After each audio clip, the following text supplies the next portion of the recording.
Bienvenue à la présentation du match de Ligue 1 entre l'AS Monaco et le RC Strasbourg-Alsace. Alors que la rencontre a déjà débuté, Monaco mène par un but à 0 après 31 minutes de jeu. Pour bien comprendre cet affrontement, revenons sur le début de saison. Monaco se présente avec 3 points, suite à une victoire puis une défaite, ce qui les place actuellement à la 9e place. Défaits un but à 0 face à Lille, les Monégasques comptent se reprendre et s'appuyer sur leur invincibilité à domicile, après avoir gagné leur premier match à Louis II.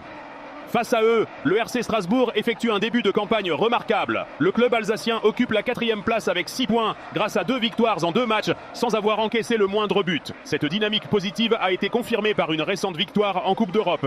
L'histoire des confrontations directes penche très nettement en faveur de l'AS Monaco, victorieux à 4 reprises lors des 5 derniers duels. Leur dernière rencontre s'était toutefois soldée par un match nul et vierge. Monaco espère donc confirmer sa domination passée et son statut à domicile, tandis que Strasbourg, plein de confiance, rêve de briser cette malédiction et de poursuivre son excellent départ.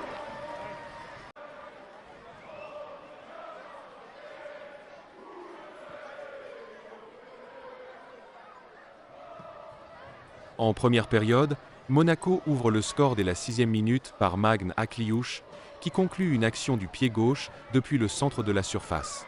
Strasbourg réagit timidement et voit Ismaël Doucouré écoper d'un carton jaune pour une faute grossière. Le gardien monégasque Lucas Radecki est impeccable pour stopper une frappe de Diego Moreira. Malgré plusieurs corners et une tentative de Alexandre Golovin qui passe à côté, le score reste de 1 à 0 à la pause. Dès le retour des vestiaires, Monaco double la mise. À la 48e minute, Folarin Balogun inscrit le 2e but sur une contre-attaque foudroyante d'une frappe du droit au centre de la surface.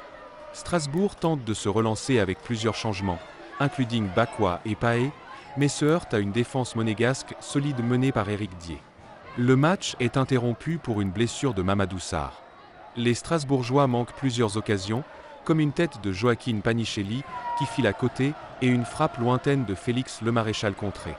Malgré leur domination en fin de match, Strasbourg ne trouve pas la faille. Monaco l'emporte finalement par 2 buts à 0.